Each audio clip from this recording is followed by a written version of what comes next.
Hello बच्चों, अपना online classes में आप सभी का स्वागत है। जैसा कि आप लोगों को पता है कि अपना ऑनलाइन क्लासेस यूट्यूब चैनल पर आगाज हो चुका है 2025 के रन का, यानी कि बिहार बोर्ड मैट्रिक एग्ज़ाम 2025 की तैयारी के लिए आपका अपना राजेश सर आप लोगों के साथ लग चुका है, निकल चुका है। और आप लोग भी अपना ऑनलाइन क्लासेस से जुड़ चुके हैं। तो बच्चों, आप लोगों के लिए हम दिन रात एक करने में लगे हैं ताकि आप लोग अच्छा से अच्छा रिजल्ट लाएं, अच्छा मार्क्स लाएं, अच्छा डिवीजन लाएं, टॉपर बने और अपने माता पिता, अपने गांव समाज का नाम रोशन करें। तो बच्चों, आज हम आप लोगों के सामने लाए हैं मैथमेटिक्स यानी गणित का जो पहला चैप्टर है, वास्तविक संख्याएं। तो उनका जो है आज हम लोग पढ़ेंगे। तो उनमें हम लोग आज जो है कुछ बेसिक पढ़ेंगे, कुछ डिफिनेशन भी जानेंगे और क्लास को आगे बढ़ाएंगे। बच्चों, आप लोग टेंशन न लें। कोई भी चैप्टर शुरू करने से पहले मैं उनका बेसिक बताऊंगा, उनमें जीरो लेवल से स्टार्ट करूंगा ताकि आपको कोई दिक्कत ना हो। तो बच्चों, चलिए शुरुआत करते हैं बिना कोई देरी किए हुए अपना ऑनलाइन क्लासेस में राजेश सर के साथ एक बेहतरीन शुरुआत मैथमेटिक्स यानी गणित का पहला चैप्टर का शुरुआत करते हैं। तो चलिए बच्चों, आगाज करते हैं। तो बच्चों, पहले हम क्या करेंगे, कुछ परिभाषाओं को जानेंगे, क्योंकि ऑब्जेक्टिव जो क्वेश्चन है आपका, जो एमसीक्यू आता है, उसमें बहुत डिफिनेशन से क्वेश्चन रहता है। यदि आपका परिभाषा, यदि कॉन्सेप्ट क्लियर हो, परिभाषा में कॉन्सेप्ट क्लियर हो, तो आपको कोई दिक्कत नहीं होगी। ऑब्जेक्टिव क्वेश्चन, एमसीक्यू क्वेश्चन जो है अपने आप बन जाएगा। तो बच्चों, चलिए हम लोग कॉन्सेप्ट के साथ शुरुआत करते हैं। तो बच्चों, पहला है कि हम जो वास्तविक संख्या क्या है, वास्तविक संख्या। अब देखिए क्या है कि वास्तविक संख्याएं क्या होता है, इसका होता इंग्लिश बोलते हैं रियल नंबर। क्या होता है? रियल। रियल का मतलब क्या था? वास्तविक। मतलब ऐसा जो हो, जो रियल में हो। पहले कॉन्सेप्ट बैठाइए, फिर परिभाषा अपने आप निकल के आ जाएगा। वास्तविक मतलब रियल। तो क्या हो गया कि वे संख्याएं जिनका वास्तविक मान हो, मतलब उनका वैल्यू होगा, चाहे वो पॉजिटिव होगा या नेगेटिव होगा, लेकिन होगा, ऐसा नहीं कि ना हो। और जिन्हें संख्या रेखा पर प्रदर्शित किया जा सकता है। मतलब क्या हो गया कि वे संख्याएं जिनका वास्तविक मान हो। वास्तविक का मान का मतलब है कि हम उनको लिख सके, उनके मान को लिख सके। और संख्या रेखा, आप लोगों को बच्चों पता ही है कि संख्या रेखा जो है ना, उसमें हम लोग क्या करते हैं कि रेखाओं को दर्शाते हैं, नंबर को दर्शाते हैं। तो उसमें हम जिनको दर्शा सके, जिसको लिख सके उस संख्या रेखा पर, उनको ही हम वास्तविक संख्या कहते हैं। ठीक है। या हम संक्षेप में कह सकते हैं कि जितने भी परिमेय या अपरिमेय संख्याएं हैं, सभी वास्तविक संख्याएं हैं। समझ में आया बच्चों? जितने भी परिमेय संख्या हैं और अपरिमेय संख्याएं हैं, सभी मिलकर के वास्तविक संख्याएं कहलाते हैं। समझ में आया? तो क्या हो गया कि वे संख्याएं जिनका वास्तविक मान हो और जिन्हें संख्या रेखा पर प्रदर्शित किया जा सकता है, वास्तविक संख्याएं कहलाती है। जैसे क्या हो गया, गिनती का संख्या 1 2, माइनस का संख्या -1 -2, 0। या फिर भिन्न में भी लेंगे तो भी 2 3, 2/3। रूट में लेंगे √2, जिसको अपरिमेय बोलते हैं। यानी परिमेय और अपरिमेय जो भी संख्या है, सब मिलकर क्या हो जाता है? वास्तविक संख्याएं। इनमें सारी संख्याएं आ जाती है। याद रखना है, इसमें क्या होगा कि आपकी सारी संख्याएं आ जाती है। जितने भी संख्याएं हैं, सब वास्तविक संख्याएं में आ जाती है। इसलिए इसमें बिल्कुल नहीं घबराना है, जितने भी संख्याएं आएंगी सब वास्तविक हो जाएगी। ठीक है। नेक्स्ट देखिए, प्राकृत संख्याएं। ठीक, क्या है प्राकृतिक संख्या? जिसको बोलते हैं नेचुरल नंबर। जो संख्याएं 1 से शुरू होकर, ध्यान दीजिएगा बच्चों, आपको एमसीक्यू में फंसाएगा बोर्ड। जो संख्याएं एक से शुरू होकर गिनती की ओर बढ़ती है। मतलब जैसे हम लोग क्या करते हैं, गिनती शुरू करते हैं। यदि हम लोग बच्चों को बोलेंगे कि अरे बच्चा हमें गिनती सुनाओ, तो क्या करेगा, क्या बोलेगा वो? यदि आपको ही कोई बोले कि बच्चा हमको गिनती सुनाओ, तो क्या बोलोगे? शुरुआत कहाँ से करोगे? जीरो से तो नहीं, कहाँ से? एक से। क्या बोलेंगे? एक, दो, तीन, चार, पाँच, छः, सात, आठ, नौ, 10, 11, इसी तरह बढ़ते जाएंगे। तो क्या होता है कि गिनती की संख्या को प्राकृत संख्या कहते हैं बच्चों। सिंपल वे में आप समझ लीजिए, गिनती की संख्या को प्राकृत संख्या कहते हैं। मतलब एक से बढ़ते चलेगा, एक, दो, तीन, चार, और वो अनंत तक जाएगा। इनका कोई प्राकृत संख्या का अंत नहीं होगा। यदि कहा जाएगा, आपसे पूछा जाएगा कि सबसे छोटी प्राकृत संख्या क्या है, तो बच्चे तुरंत जवाब देंगे एक। गुरुजी एक होगा। सब यहां से देखिए कहा क्या क्वेश्चन बनता है, सबसे छोटी प्राकृत संख्या क्या होगी? एक। और सबसे बड़ी प्राकृत संख्या क्या होगी? तो अनंत। समझ में आया बच्चों? सबसे छोटी प्राकृत संख्या एक, और सबसे बड़ी प्राकृत संख्या कहेगा तो अनंत, जिसका कोई अंत नहीं हो। तो क्या होगा कि वे जो संख्याएं एक से शुरू होकर गिनती की ओर बढ़ती है, मतलब बढ़ते जाती है, उसे प्राकृतिक संख्याएं कहते हैं। जैसे एक, दो, तीन, चार, पाँच, इसी तरह बढ़ते रहेंगे। तो बच्चों समझ में आ गया? इनसे जो भी क्वेश्चन बनेगा आप लोग आराम से बना देंगे। गिनती का संख्या यानी एक, दो, तीन, चार, छोटी संख्या प्राकृतिक, सबसे छोटी प्राकृतिक संख्या एक, सबसे बड़ी प्राकृतिक संख्या अनंत। चलिए आगे चलते हैं। अब है पूर्ण संख्या, तो बोलते हैं होल नंबर। क्या बोलते हैं? Whole number. अब देखिए, जीरो तथा प्राकृतिक संख्याओं के सम्मिलित रूप को पूर्ण संख्याएं कहते हैं। सिंपल भाषा में समझिए, प्राकृतिक संख्या किसको बोल रहे थे? गिनती की संख्या को, यानी एक से जो शुरू होती है अनंत तक, और उसमें जीरो मिला दीजिए, यानी क्या हो गया? प्राकृतिक संख्या में और जीरो को जो मिला दीजिए, यानी जीरो और प्राकृतिक संख्या मिला करके क्या बन जाएगा? पूर्ण संख्याएं, होल नंबर। तो याद रखना है, पूर्ण संख्या में यदि पूछा जाए कि सबसे छोटी पूर्ण संख्या क्या होगी, तो हम लोग क्या बोलेंगे? जीरो। गलती नहीं करना बच्चे, गुरुजी को बोलिए जीरो। क्या होगा? सबसे छोटी पूर्ण संख्या जीरो। समझ में आया? और सबसे बड़ी संख्या पूर्ण संख्या अनंत, इसमें भी हो जाएगा। समझ में आया? यहाँ पर बहुत बच्चे पूर्ण संख्या और प्राकृतिक संख्या में कंफ्यूज कर जाते हैं। प्राकृतिक संख्या क्या कहा जाएगा? तो सबसे छोटी प्राकृतिक संख्या एक, और सबसे छोटी पूर्ण संख्या कहा जाएगा तो उसमें जीरो सम्मिलित होता है, इसलिए सबसे छोटी पूर्ण संख्या जीरो।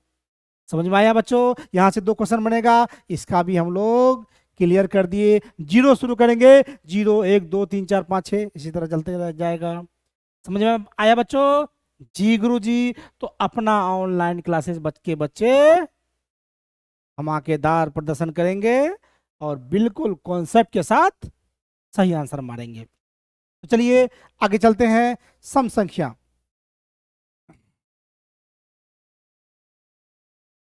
अब देखिए सम, तो हाँ, आप लोग जानते ही हैं कि ऐसी संख्या जो दो से विभाजित हो जाए, पूर्णतया विभाजित हो जाए, मतलब बिल्कुल भी शेष ना बचे, तो ऐसी संख्याएं जो दो से पूर्णतया विभाज्य हो सम संख्या कहलाती है। मतलब कैसी संख्या?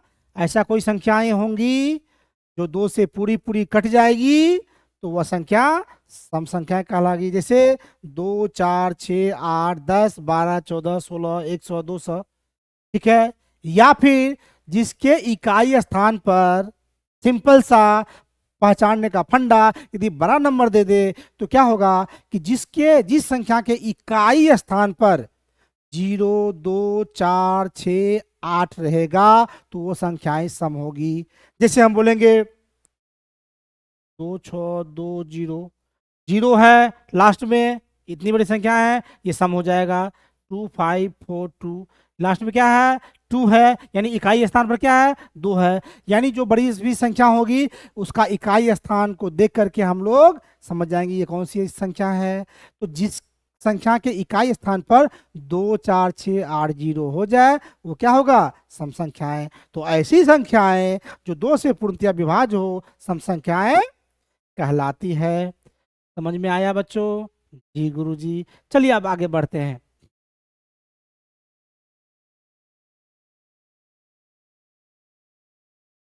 विषम संख्याएं, तो ये उनका अपोजिट होता है। ऐसी संख्याएं जो 2 से विभाजित नहीं होती है। सम संख्याएं 2 से विभाजित होती है और विषम संख्याएं 2 से विभाजित नहीं होती है।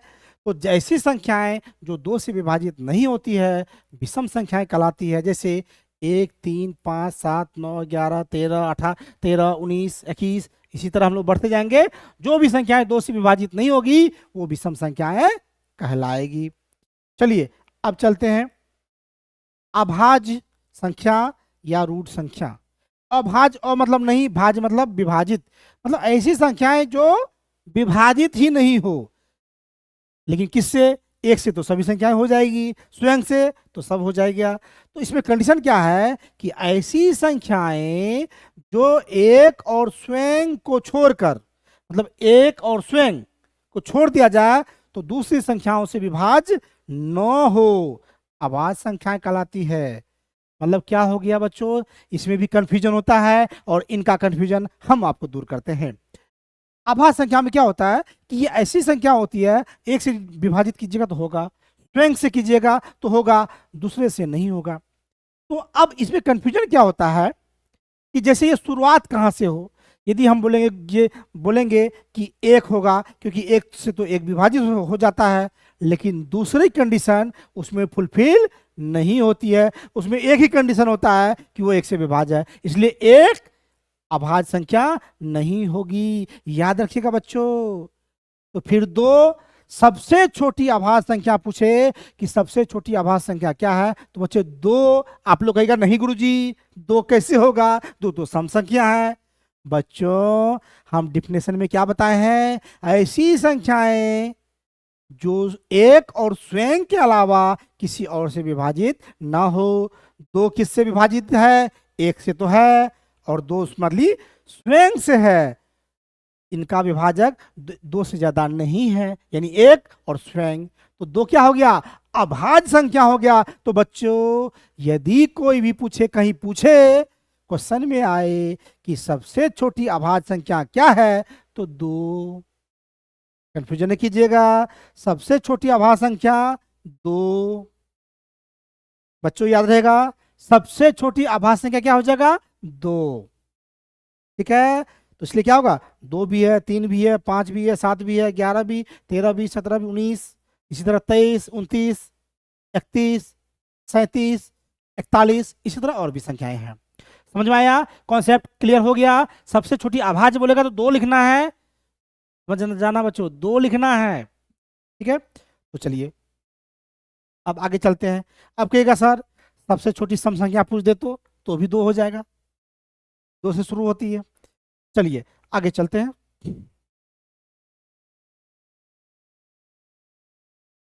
सह अभाज्य संख्याएं, इसमें क्या होता है, जैसे सह का मतलब सात, मतलब दो प्राकृतिक संख्या, इसमें दो नेचुरल नंबर होगा, दो प्राकृतिक संख्याएं होंगी तो अभाज्य कहलाती है यदि उनका क्या उसमें कंडीशन है, यदि उनका एचसीएफ यानी मौसो एक हो जाएगा।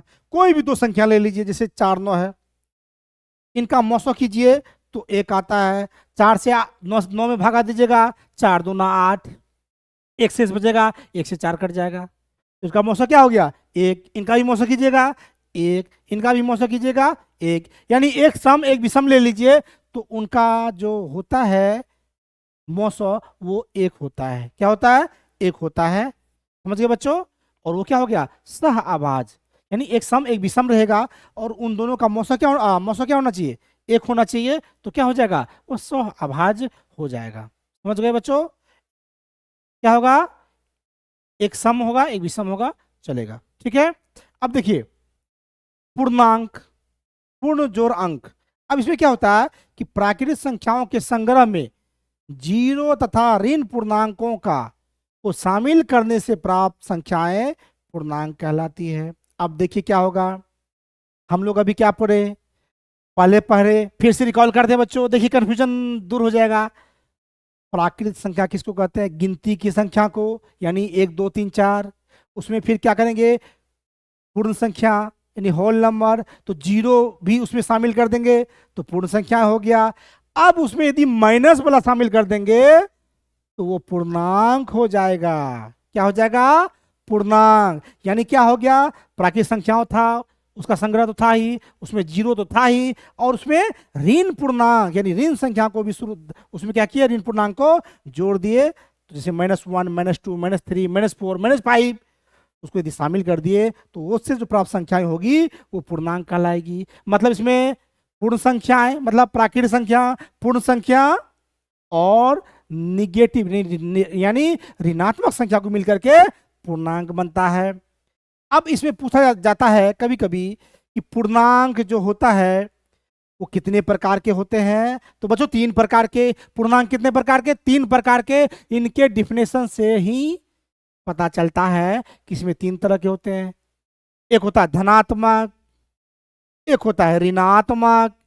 धनात्मक हो गया प्राकृतिक संख्या, ऋणात्मक हो गया यही -1 2 3, और शून्य, शून्य हो गया वही जिसको हम लोग पूर्ण संख्या में लगाए थे। यानी शून्य और धनात्मक, तो कितने प्रकार का हो गया? धनात्मक, शून्य पूर्णांक और ऋणात्मक पूर्णांक।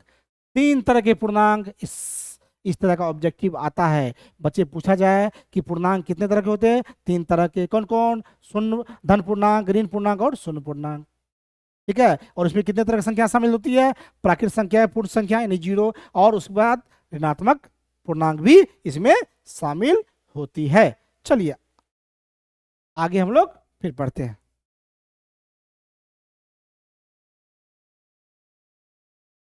अब है परिमेय संख्या। वह संख्या जो p/q के रूप में हो उसे परिमेय संख्या कहते हैं। अब बच्चे इसमें क्या है कि वो कैसा में होना चाहिए? p/q के रूप में। मतलब आपको हम सीधा वे में समझा दें तो आप समझ लीजिए कि संख्याएं हम जो बोले थे कि वास्तविक संख्या में 2 ही तरह की होती है, या तो परिमेय या तो अपरिमेय। यानी जिसमें रूट ना हो, सीधा सीधी समझ लीजिए, ऐसी संख्या जिसमें आपको रूट नहीं मिले वो हो जाएगा परिमेय संख्या, लेकिन p/q के रूप में होना चाहिए। यदि बोलेंगे कि गुरुजी 5 p ये है, तो हाँ है, क्योंकि 5/1 हम लोग लिख सकते हैं, ये p/q के फॉर्म में आ गया। यदि बोलेंगे -2 तो है, क्योंकि -2/1 हम लिख सकते हैं।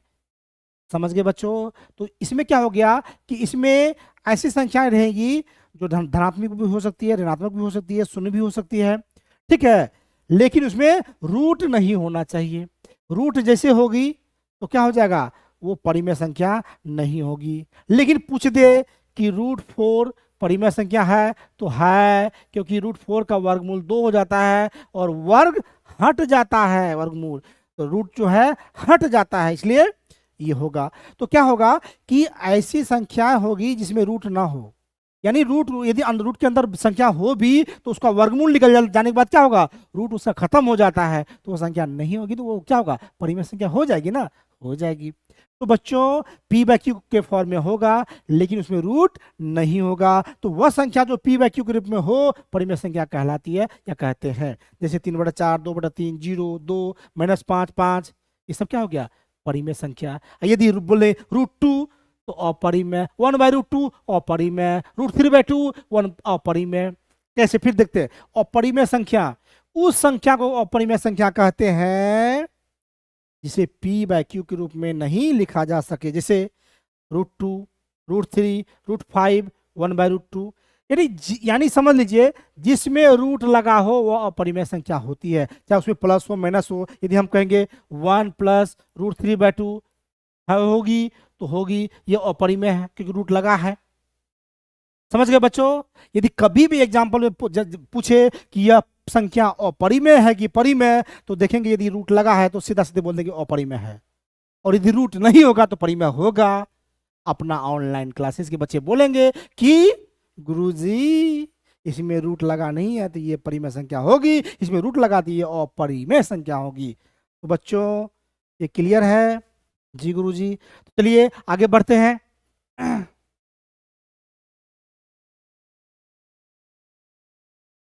अब हम लोग जो पहला चैप्टर का पहला एक्सरसाइज जो पढ़ेंगे उसमें क्या है बच्चों, उसमें आपको यूक्लिड विभाजन परिमेय से सवाल दिया गया है जिसको बनाना है। और उसमें एक चीज हम लोग बच्चे में पढ़े हैं कि भाज्य बराबर भाजक गुना भागफल जोड़ शेष। यदि इसको दूसरे फॉर्म में लिखे तो भाज्य को ए लिख सकते हैं, भाजक को बी, भागफल को क्यू और शेष को आर। यानी इसको शॉर्ट फॉर्म में लिखे तो ए बराबर बी क्यू प्लस आर। समझ गए? ए क्या है? भाज्य है। बी क्या है? भाजक है। क्यू क्या है? भागफल है। आर क्या है? शेष। अब कहिएगा सर हमको समझ ही नहीं आया। चलिए समझते हैं। जैसे 5 से भगा दीजिए 16 में, तो 5 तिया 15, 16 में से 15 माइनस करेंगे क्या होगा? ये 1 बचेगा शेष। अब देखिए यहाँ पर ये जो 16 है ये हो गया ए यानी भाजक, ये 3 जो है ये हो गया क्यू, और ये 5 जो है ये हो गया बी, और ये एक जो है वो हो गया आर। यानी हम पी यानी इसको क्या करेंगे? बी और क्यू को गुना करेंगे और आर को जोड़ेंगे तो ये संख्याएं प्राप्त हो जाएगी। जैसे 5 तिया 15 1 16, ये प्राप्त हो गया। जी गुरु जी समझ में आया? जैसे 5 से 16 में भाग दिए, 5 तिया 15, एक शेष बचा, शेष जो हो गया आर हो गया। ये 3 जो भागफल हो उसको भागफल यानी क्यू बोलते हैं। ये 5 जो है इसको बोलते हैं भाजक, और ये 16 जो है इसको बोलते हैं भाज्य। यानी ए बराबर बी क्यू प्लस आर। ए बराबर बी क्यू यानी 5 गुना 3 15 प्लस आर यानी 16। तो यही फॉर्मूला है, इसी पर हम लोग अभी बनाएंगे और देखेंगे कि कैसे बनता है। तो चलिए बच्चों, कहा क्वेश्चन क्या है कि यदि भाग एल्गोरिदम में ए बराबर बी क्यू प्लस आर में ए बराबर कितना है? 72, बी बराबर 9, तो आर बराबर, इसमें करना क्या है बच्चों? अब देखिए ए है, बी है, या क्यू गायब है। तो इसमें हम लोग जब क्यू गायब हो तो हम लोग क्या करेंगे बच्चों? क्या करेंगे? तो पहले ए बटा बी करेंगे। क्या करेंगे? ए बटा बी यानी 72/9, यानी क्या हो गया? ये सीधा सीधी कट रहा है। क्या कट रहा है? कट रहा है। तो क्यू की क्या हो गया? क्यू बराबर 8। क्या हो गया? क्यू बराबर 8। समझ में आ गया? तो अब बच्चों क्या है? ए बराबर 72, बी बराबर 9, और यहाँ क्यू बराबर क्या आ गया? 8। क्योंकि क्यू क्या होता है? भागा जो देते हैं, जो भागफल होता है वही क्यू होता है। तो 9 से जो 72 में भागा दिए 8 हुआ, ये क्यू हो गया। क्यू बराबर क्या हो गया? 8। तो आर बराबर क्या होगा? तो बच्चों जब भाग देने पर शेष बिल्कुल भी ना बचे तो आर बराबर 0। जब यानी बी से ए विभाजित हो जाए तो आर बराबर 0। यानी 9 से 72 में भगा दीजिए, 9 8 72, यानी यह हुआ, ये ए है, ये बी है, ये क्यू है, ये आर है। तो ए क्या, बी क्या है? 9, क्यू क्या हो गया? 8, ए क्या है? 72, आर क्या हो गया? 0। तो आर बराबर क्या निकलेगा बच्चों? 0 आंसर। क्या निकलेगा? 0। ये पहले चेक कर लेंगे, यदि ए बी से विभाजित है, ए से विभाजित होता है, यानी ए जो है बी से विभाजित होता है यानी कटता है, तो आर 0 हो जाएगा। जैसे हम लेंगे 80/10, 80/10, तो यहाँ पे क्या होगा? 10 8 80, यानी क्या हो जाएगा? यहाँ पे भी आर क्या हो जाएगा? 0। जहां पर संख्याएं पूर्ण विभाजित हो जाए वहां आर 0। ज्यादा कुछ नहीं सोचना है। जहां पर संख्याएं पूर्ण रूप से विभाजित हो जाए वहां पे आर बराबर 0। समझ में आया? और क्यू बराबर जितने टाइम में विभाज हो। यदि 15 है 75 में कर रहे हैं तो 15 5 75, यानी 5 क्यू निकलेगा। चलिए आगे बढ़ते हैं। यदि भाग एल्गोरिदम में ए बराबर B B Q plus R में क्या होगा, बी बराबर 4, क्यू बराबर 5, आर बराबर 1, तो ए बराबर, अब देखिए ए बराबर हम लोग फॉर्मूला लिखे हैं, ए बराबर बी क्यू प्लस आर। अब यहाँ देखिए ए बराबर क्या, ए मांगिए रहा है ना, तो ए बराबर लिख दिए, बी क्यू, बी की जगह कितना देंगे, बी की जगह देखिए 4, 4, बी क्यू का मतलब यहाँ गुणांक है, क्यू का कितना है 5, प्लस आर का मान कितना है 1, यानी ए बराबर 5 चौके 20 प्लस 1, यानी ए बराबर क्या होगा 20 प्लस 1 21, यानी आंसर हो गया इसका 21। बच्चों आप लोग आसानी से बता दीजिएगा। कोई दिक्कत हुआ बच्चों? नहीं गुरुजी, अपना ऑनलाइन क्लासेस के बच्चे को दिक्कत नहीं होती है। चलिए समझ में आया?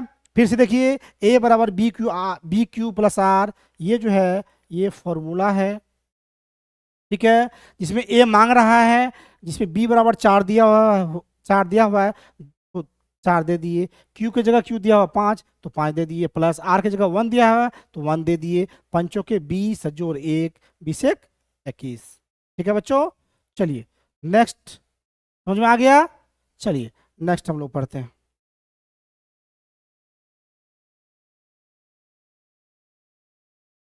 अब इसमें भी देखिए वही फॉर्मूला है, ए बराबर बी क्यू प्लस आर में क्या होगा, ए दिया हुआ 37, बी 4, आर 1, क्यू बराबर वाट, तो पहले क्या होगा, फॉर्मूला लिखिए, ए बराबर बी क्यू प्लस आर। आप देखिए क्या क्या मांग क्या रहा है, क्यू मांग रहा है, तो एक जगह कुछ तो होगा, एक जगह 37 है, बी बी की जगह 4 है, क्यू की जगह, तो क्यू की जगह कुछ नहीं, क्यू की जगह क्यू मांग रहा है, प्लस आर की जगह क्या है 1 है। अब देखिए 37 बराबर 4 गुना क्यू क्या होगा, 4 क्यू प्लस 1। आप क्या करेंगे, 37 एक को इधर ले आइए, -1 बराबर 4 क्यू, क्या होगा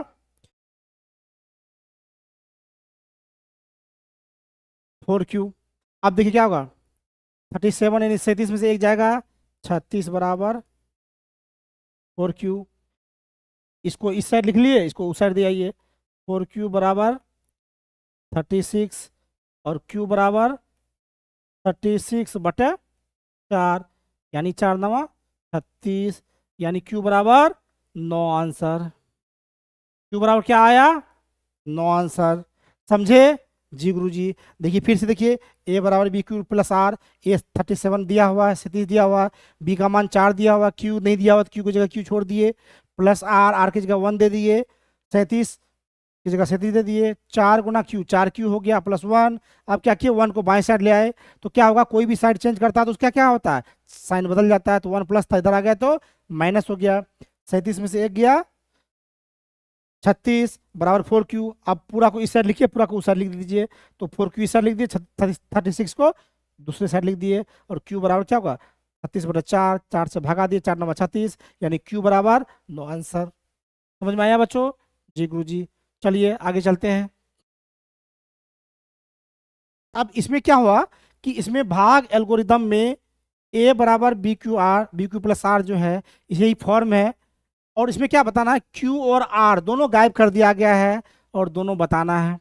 देखिए बच्चों, पहले आपको सोचना है, देखना है कि ए बराबर बी क्यू प्लस आर, इसमें कितना चीज चाहिए हमको, ए मतलब एक, बी क्यू बी और क्यू दो तो 3 हो गया, प्लस आर आर, तो टोटल मिला के 4 चीज चाहिए। तो 4 चीज में क्या होगा कि 3 चीज दिया रहे तो एक चीज का मान आसानी से निकल जाता है, लेकिन 2 चीज नहीं दिया रहे, 4 में 2 गायब रहे, तो थोड़ा सा दिमाग लगाना पड़ता है कि क्या गायब है, पहले क्या आ सकता है। अब इसमें देखिए कि क्यू क्यू और आर दोनों बताना है, ए बराबर तो 10 दे दिया है, बी बराबर 3। अब देखिए ए दे दिया है, बी भी दे दिया है, और क्यू और आर नहीं दिया है। तो अब बच्चों एक चीज देखिए, हम लोग क्या बोल रहे थे, ए क्या होता है, जो यहां होता है वो ए होता है, यानी यहां 10 होगा, और बी यानी यहाँ जो होता है वो क्या होता है, बी होता है, यानी बी होगा यहाँ, ये क्या होगा 3। तो आसानी से हम भाग दे सकते हैं, 3 तिया 9, 10 में से 9 गया 1। अब देखिए क्या होगा, 3 से यदि 10 में भाग दे रहे हैं तो एक, यानी ये तो हो गया क्यू, ये हो गया आर। सब कुछ पता हो गया बच्चों, हो गया जी गुरुजी। तो क्या करेंगे, आसानी से हम निकाल लेंगे। तो ए बराबर 10, बी बराबर 3, क्यू बराबर 3 और आर बराबर 1। आंसर समझ में आया जी गुरुजी। यानी ए और बी दिया रहे, क्यू और आर नहीं दे, तो ए बटा बी कर दीजिए, यानी ए में बी से भागा दे दीजिए, कोई भागफल आएगा, कुछ शेष बचेगा। पूरा पूरी कट जाएगा तो शेष नहीं बचेगा, और कटेगा और नहीं कटेगा तो शेष बचेगा। ठीक है, तो क्या करना है, ए में बी से भागा दे देना है। समझ गए बच्चों जी गुरुजी। तो चलिए इनको थोड़ा सा इस साइड में ले लेते हैं, ठीक है। इनको थोड़ा सा इस साइड में ले लेते हैं। वही क्या करेंगे, ए बटा बी करेंगे, तो क्या होगा 3 से भगा देंगे 10 में, 3 तिया 9, 1। तो यहाँ क्या हो गया, ये हो गया बी, ये हो गया क्यू, ये हो गया ए और ये हो गया आर। यानी क्या हो गया, ए बराबर 10, बी बराबर 3 और क्यू बराबर 3 और आर बराबर 1। तो ये बन गया। अब इसको बनाते हैं। अब ए बी दिया हुआ, क्या करेंगे, ए बाय बी, यानी क्या करेंगे, 2 से 27 में भगा देंगे, 2 का 2 कट गया, फिर 7 उतरा, 2 तिया 6 यानी 1। ये क्या हो गया, बी हो गया, ये ए है, ये क्यू है और ये आर हो गया। यानी क्या हो गया, ए बराबर 27, बी बराबर 2 और क्यू बराबर 13 और आर बराबर 1। आंसर समझ में आया बच्चों। इसको भी क्या करेंगे, 20 से भागा दे देंगे, यानी 3 से 81 में भागा दे देंगे, 3 दूना 6, 8 में 6 गया, 2 1 उतरा, 3 7 21, ये कट गया। यानी ये क्या हो गया, बी, ये है ए, ये हो गया क्यू और ये हो गया आर। यानी ए बराबर 81, बी बराबर 3, क्यू बराबर 27 और आर बराबर क्या हो गया 0। समझ में आया बच्चों। तो ए और बी तो दिया हुआ है और ये सिर्फ आंसर होगा, क्यू और आर सब में लिख देना है। इसमें भी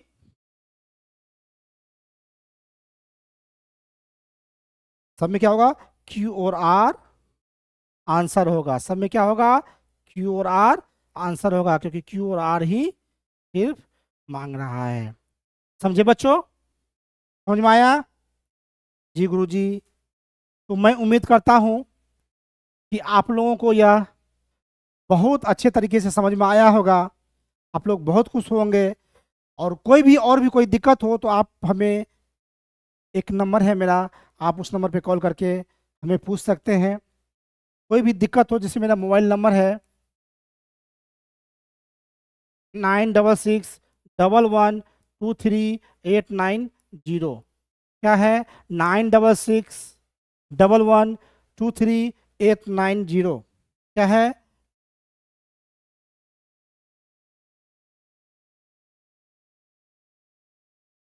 9661123890। आप इस नंबर पर कॉल कर सकते हैं। बच्चों, अपना ऑनलाइन क्लासेस का ऐप भी आ चुका है, आप अपना ऑनलाइन क्लासेस का ऐप डाउनलोड करें।